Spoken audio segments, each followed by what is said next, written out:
Hi, ಈ ವರ್ಷ Kannada exam ಅನ್ನ ಎಲ್ರೂ ಬರಿಬೇಕಾ? ಈ ಒಂದು ಪ್ರಶ್ನೆಯನ್ನ ತುಂಬಾ ವಿದ್ಯಾರ್ಥಿಗಳು ಕೇಳ್ತಾ ಇದ್ರು.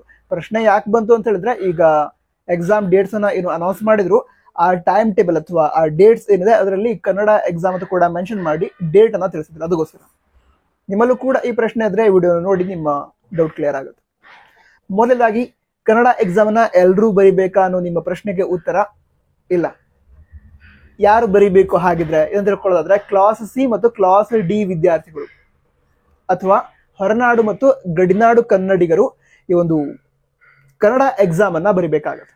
ಹಾಗಿದ್ರೆ ಕ್ಲಾಸ್ ಸಿ ವಿದ್ಯಾರ್ಥಿಗಳು ಯಾರು ಏನು ತಿಳ್ಕೊಳ್ಳೋದಾದ್ರೆ, ಈಗ ವಿದ್ಯಾರ್ಥಿಗಳು ಕರ್ನಾಟಕ ರಾಜ್ಯದಲ್ಲಿ ಸ್ಟಡಿ ಮಾಡಿಲ್ಲ, ಸಂಪೂರ್ಣವಾಗಿ ಬೇರೆ ಯಾವುದೊಂದು ರಾಜ್ಯದಲ್ಲಿ ಸ್ಟಡಿ ಮಾಡಿದ್ದಾರೆ ಅಥವಾ ಕರ್ನಾಟಕ ರಾಜ್ಯದಲ್ಲಿ ಸ್ಟಡಿ ಮಾಡಿದೆ ಜನರಲ್ ಆಗಿ ಹೇಳೋದಾದ್ರೆ, ಹಾಗಿದ್ದಾಗ ವಿದ್ಯಾರ್ಥಿಗಳ ಮಾತೃಭಾಷೆ ಹಾಗೆ ವಿದ್ಯಾರ್ಥಿಗಳ ತಂದೆ ಅಥವಾ ತಾಯಿ ಇಬ್ಬರಲ್ಲಿ ಯಾರಾದ್ರೂ ಒಬ್ಬರದು ಮಾತೃಭಾಷೆ ಕನ್ನಡ, ತುಳು, ಕೊಡವ ಅಥವಾ ಬ್ಯಾರಿ ಭಾಷೆ ಆಗಿದ್ರೆ ಅಂತಹ ವಿದ್ಯಾರ್ಥಿಗಳು ಈ ಒಂದು ಕನ್ನಡ ಎಕ್ಸಾಮ್ ಅನ್ನ ಬರಿಬೇಕು.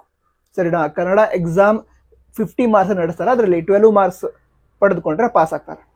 ಓಕೆನಾ?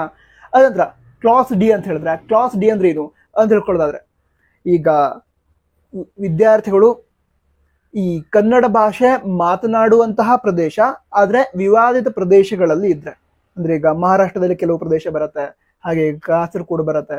ಸೊ ಈ ರೀತಿ ಕನ್ನಡ ಭಾಷೆ ಮಾತನಾಡುವಂತಹ ಅಥವಾ ಕನ್ನಡ ಯಾವುದು ತುಳು, ಕೊಡವ ಅಥವಾ ಬ್ಯಾರಿ ಈ ಭಾಷೆಯನ್ನ ಮಾತನಾಡುವಂತಹ ಪ್ರದೇಶ, ಬಟ್ ವಿವಾದಿತ ಪ್ರದೇಶದಲ್ಲಿ ವಿದ್ಯಾರ್ಥಿಗಳು ಈ ಫಸ್ಟ್ ಸ್ಟ್ಯಾಂಡರ್ಡ್ ಇಂದ 12th ಸ್ಟ್ಯಾಂಡರ್ಡ್ ವರೆಗೆ ಮಿನಿಮಮ್ 7 ಇಯರ್ಸ್ ಸ್ಟಡಿ ಮಾಡಿದಿದ್ರೆ, ಹಾಗೆ ಹೇಳಿದಲ್ವಾ ಮಾತೃಭಾಷೆ ಬಗ್ಗೆ ಹೇಳಿದೆ, ವಿದ್ಯಾರ್ಥಿಗಳು ಹಾಗೆ ಅವರ ಪಾಲಕರಲ್ಲಿ ಇಬ್ಬರಲ್ಲೊಬ್ಬರ ಮಾತೃಭಾಷೆ ಕನ್ನಡ, ತುಳು, ಕೊಡವ ಅಥವಾ ಬ್ಯಾರಿ ಭಾಷೆ ಆಗಿದ್ರೆ ಅಂಥ ವಿದ್ಯಾರ್ಥಿಗಳು ಕ್ಲಾಸ್ ಡಿಗೆ ಬರ್ತಾರೆ. ಅವರು ಕೂಡ ಈ ಒಂದು ಕನ್ನಡ ಎಕ್ಸಾಮ್ ಅನ್ನ ಬರಿಬೇಕು. ಕನ್ನಡ ಎಕ್ಸಾಮ್ 50 ಮಾರ್ಕ್ಸ್ಗೆ ಆಗುತ್ತೆ, ಈಗಾಗಲೇ ಹೇಳಿದೆ 12 ಮಾರ್ಕ್ಸ್ ಪಾಸಿಂಗ್ ಮಾರ್ಕ್ಸ್ ಆಗಿರುತ್ತೆ. ಅಷ್ಟು ಮಾರ್ಕ್ಸ್ ಅನ್ನ ಪಡೆದುಕೊಂಡ್ರೆ ಪಾಸ್ ಆಗ್ತಾರೆ. ಸೊ ಹೊರನಾಡು ಮತ್ತು ಗಡಿನಾಡು ಕನ್ನಡಿಗರು ಈ ಕನ್ನಡ ಎಕ್ಸಾಮ್ ಅನ್ನ ಬರಿಬೇಕು.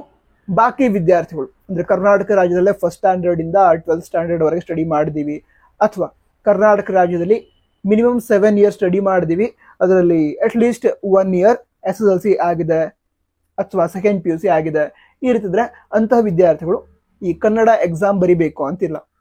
ಯಾರು ಬರಿಬೇಕು? ಹೊರನಾಡು ಮತ್ತು ಗಡಿನಾಡು ಕನ್ನಡಿಗರು ಮಾತ್ರ ಈ ಒಂದು ಕನ್ನಡ ಎಕ್ಸಾಮ್ ಅನ್ನ ಬರಿಬೇಕಾಗತ್ತೆ. ಡೌಟ್ ಕ್ಲಿಯರ್ ಆಗಿದ್ರೆ ವಿಡಿಯೋನ ಲೈಕ್ ಮಾಡಿ, ಬೇರೆ ಡೌಟ್ಸ್ ಇದ್ರೆ ಕಮೆಂಟ್ ಬಾಕ್ಸ್ ತಿಳಿಸಿ. All the best. ಜೈ ಹಿಂದ್, ವಂದೇ ಮಾತರಂ.